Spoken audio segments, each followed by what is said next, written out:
All right, greetings to everybody that is joining us on this time of this live broadcast. And for those of you that will view it later on either the Facebook page or the website, we look forward to you being a regular visitor to the site and that you'll become familiar with this organization, what we do, and how we provide care.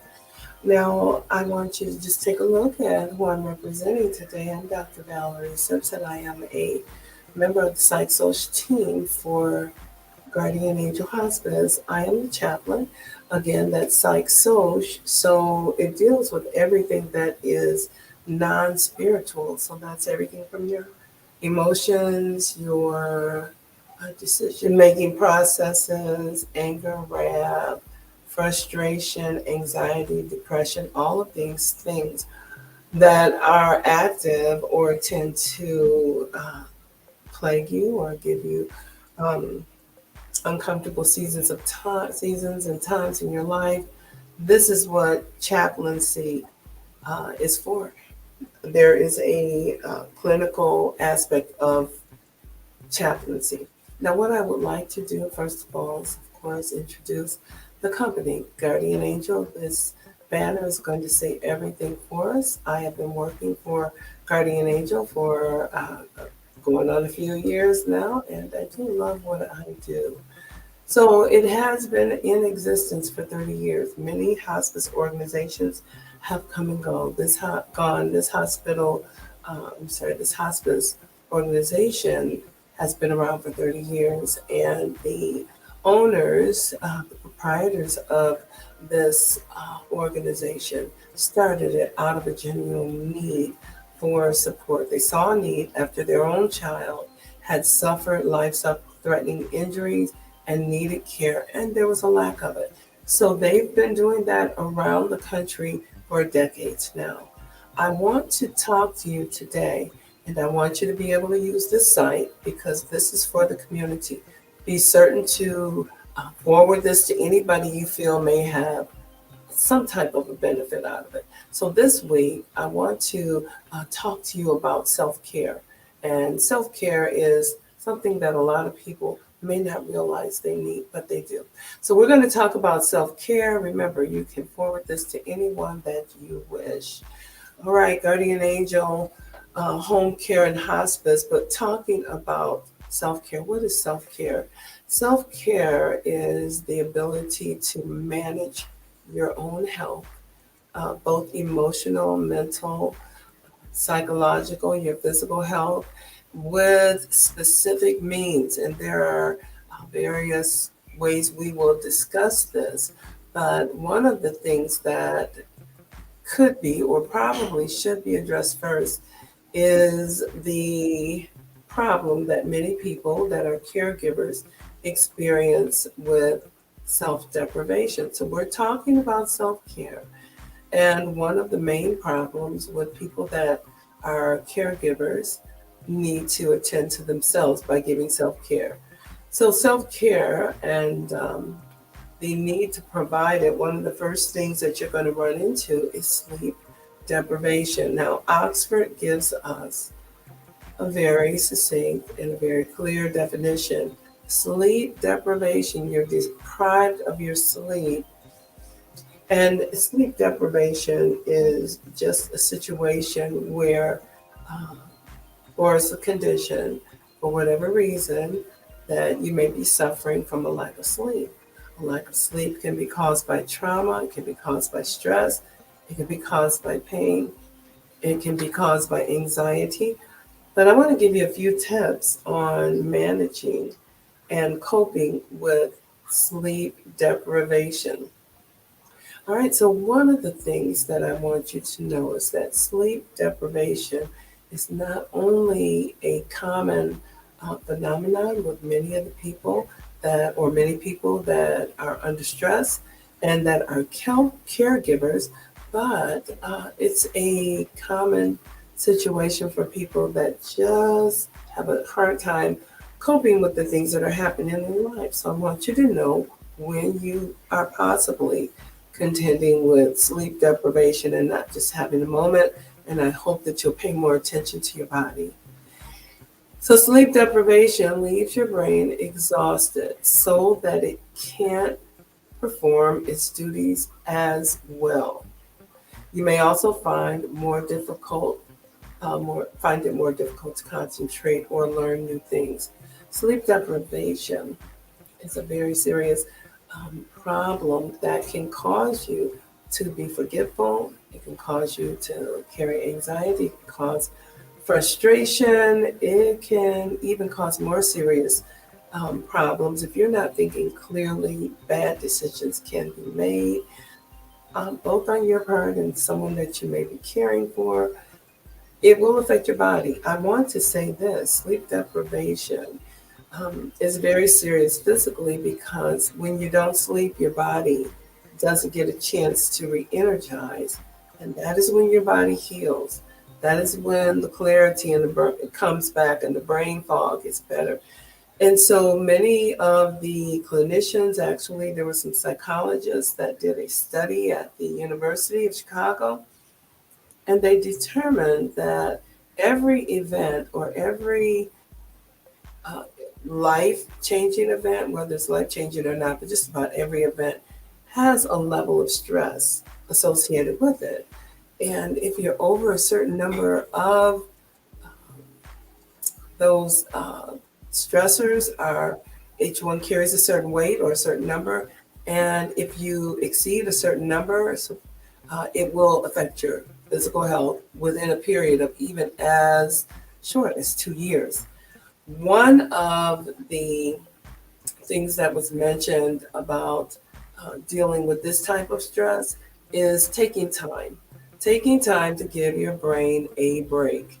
So as you can see, the first part of that sleep deprivation description is that it leaves you exhausted. You may not just be physically exhausted, but the exhaustion could very well be because of mental battles or different things that you're contending with mentally. Again, you will be able to think quicker once you've rested better. You'll be able to think clearer and control, and also take care of other responsibilities that would have gone lacking as a result of sleep deprivation. So that it can affect yourself or others. And as it says there, you won't perform your duties as well. Now it says again, the concentration, you'll find it difficult to concentrate on new things. What one of the researchers determined that could be of assistance in managing sleep deprivation or exhaustion is to give your brain a break. So if they've determined that for every 20 minutes, that you remove yourself from responsibilities, maybe even remove yourself from your environment, that you will give your body, you will recharge and energize again enough. You will clear up enough the brain fog to likely function for another 2.5 to 3 hours, because you took that 20-minute reprieve from responsibilities. So I'm going to give you some other ideas on how you can use that 20 minutes and some other methods that you can use. All right, I'm trying to manage this. So sleep deprivation is a very, very serious problem. I have found as a hospice chaplain, I was also a hospice chaplain, I was also a police chaplain. I have found many people that are caring for loved ones or concerned with loved ones or stressed would often fall sick themselves, either before their loved one passed away or while they were caring for them. And in times like that, they found themselves in a place where they're not as beneficial to the loved one as they could be because of this sleep deprivation.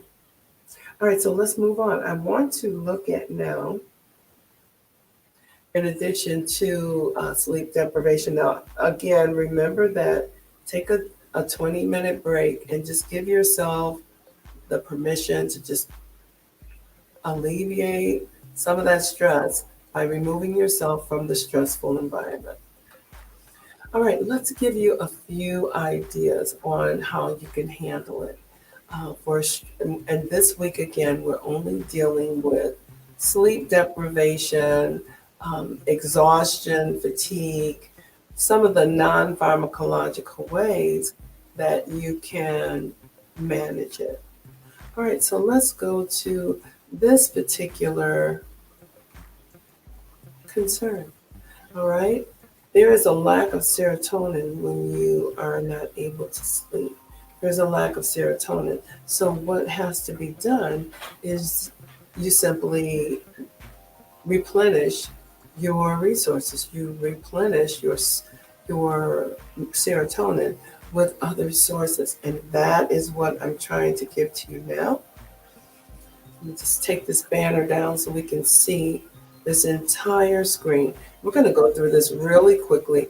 So again, I want you to pass this on. All right, so serotonin.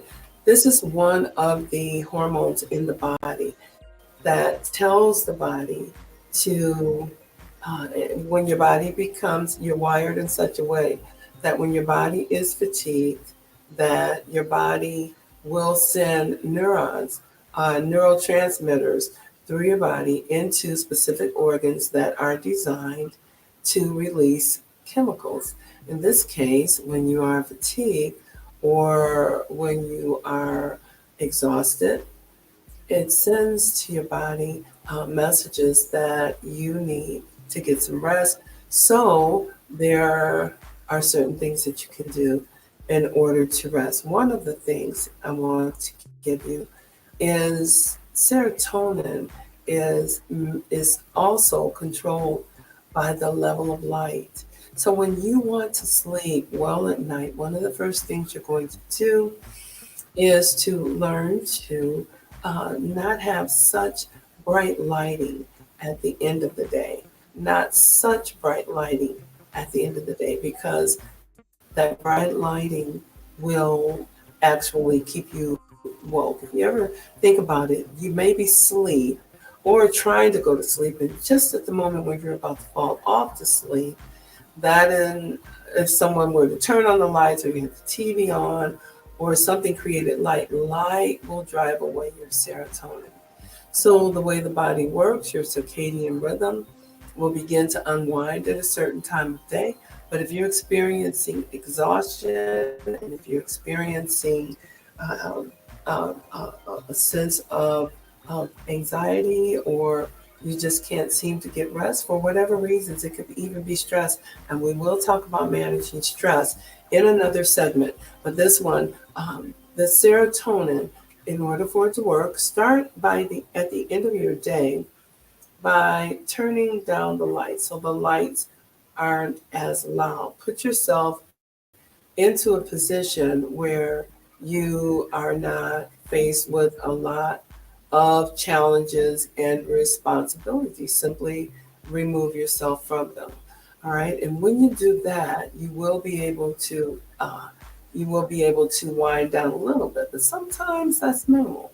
So you expect it to happen organically. If it doesn't, then here are some other things you can do. Right, and even if it's throughout the day, we're going to have some options. Tryptophan is a food that is rich in serotonin. So you may not feel like getting up, going anywhere, doing anything special. They say stay away from bright lights. It's even said to stay away from wine. Of course, we know that for many people, not everyone, but for many people, caffeine is going to be an inhibitor. So those kind of things you want to keep in the forefront of your mind. But here are some things or some foods that you can eat later in the evening or when you're winding down that will assist with the increase of the tryptophan, which will increase the serotonin and the ability to sleep. And you can see they're easy things. Sweet potatoes, potatoes with skin. So I don't have an image up there, but red skin potatoes. And I did pull this from UKKidnutrition.com. As you can see there at the bottom. All right, carrots, if you like carrots, and maybe you don't like carrots to eat them, but maybe you can make a smoothie with some carrots in it, and that's going to help you. Bananas, maybe a banana and carrot smoothie with some of your other favorite fruits, or something in there that you really enjoy for taste, and that will assist in the increase of serotonin. Some people like avocados. I've tried, it doesn't work for me. Prunes, they have been known to assist in the increase of serotonin because of the tryptophan. Now, when it comes down to foods, maybe later on, snack on nuts or things that contain wheat, things that contain oats, or if you like pistachio, there's your nuts again, sunflower seeds, chickpeas. That would be something different sauces, chickpeas. And then again, there's lentils. So there's certain beans. These have the tryptophan in them. So if you wanted grains, if you are more of a person that appreciates a vegan life, or if you are, vegetarian, then those first two groups will help you. But then for the carnivores like myself, you have meats that help. So there's chicken, they have chicken, fish, and meat. And one of the highest in tryptophan is turkey. So they have chicken here, but one of the highest is turkey. Now, if anyone that has a cat knows that cats love to sleep. They sleep in the daytime. They hunt at night. They sleep in the daytime.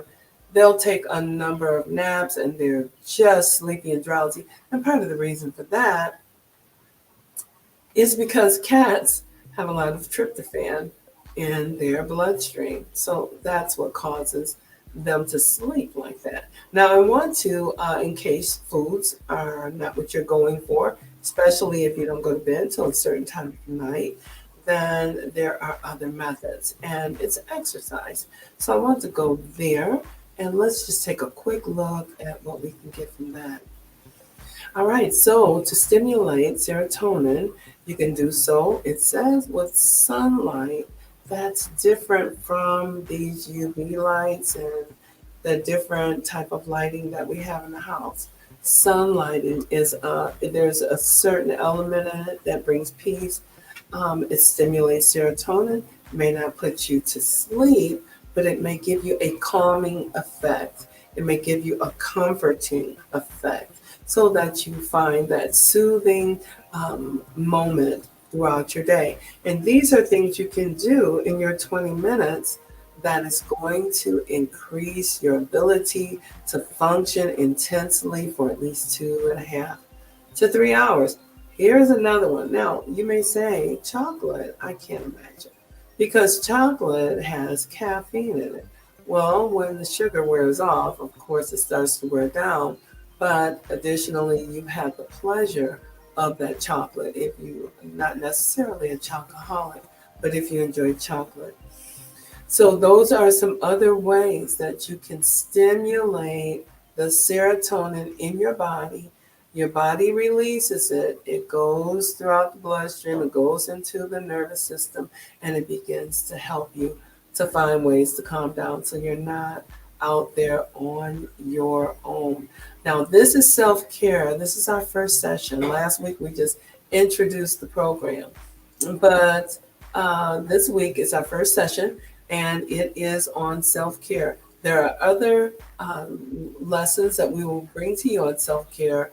There are a number of them. You could probably even suggest them. Now, I am going to prepare to end this, but what I do, I want to show, before I do, I want to show you something so that once I am off the line, you can simply contact me.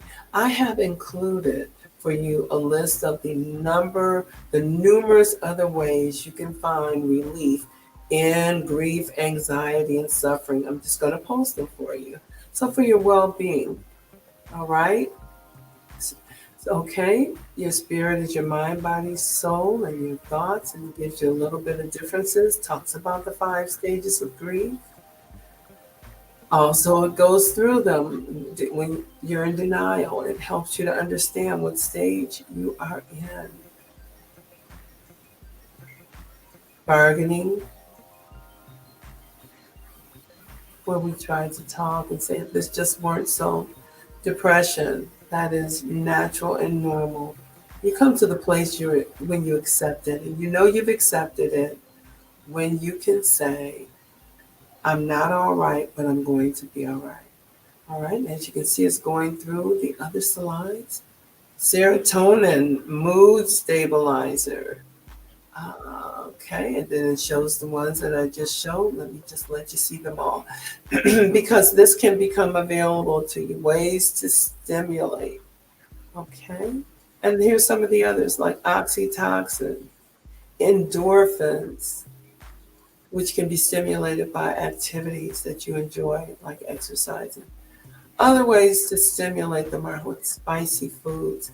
So if you would like any of these, if you can certainly feel free in the chat line or in the comment line, or even inbox me. I am at Dr. Valerie Simpson on YouTube. I am also at Reset Forever Ministries on YouTube. And then I'm sorry, those are both on Facebook. On YouTube, you'll find me under Reset Forever Ministries. And we are working on our website for Guardian Angel Hospice. All right. So with that said, I am going to just thank you for joining us and being a part of this live, and for just taking the time out to look into ways that you can care for yourself and care for others. All right. So we're going to remove these banners. All right. All right. All right. Okay. And I am going to ask you to consider the fact that anyone that is contending with any type of sickness and you're caring for a loved one, Guardian Angel does provide home care so that you can get the assistance that you need to prevent the exhaustion, some of this exhaustion that we spoke about. And you can get the opportunity to get assistance from our nurses, our doctor, even our home care aides. So you have options available to you that will make life much easier for you. And that would be home care. Pardon me. And then there is hospice. And hospice is, some people think it hastens life. It's not to hasten life. It is to keep the patient comfortable while they are going through the period of contending with the progression of their disease or their illnesses. And what hospice will do is keep everything in place that you need in order to be comfortable, which would be all of the resources, social worker, chaplain, doctor, nurse, healthcare aide. You can choose the ones that seem to be most appropriate to you and beneficial to you. And if you have Medicare, it's 100% covered. All right, drop your email in there and I'll be happy to send you that video clip of all of those things that you can do, including the oxytocins, the endorphins, the adrenaline, the serotonin, whether it's food or exercise, and I'll be happy for you to have that. Otherwise, you can just forward this to someone or just come back and visit us once again. So with that being said, I'm going to thank you for joining us on this first full week of Reset Forever. I'm sorry, Guardian Angel Hospice. There's the number there. In case you're not able to see it well, it's 888-RN, as in registered nurse. Angel, that is the toll-free number. All right, God bless you, and thank you for being a part. And we'll look forward to you joining us next week. Be sure to share this.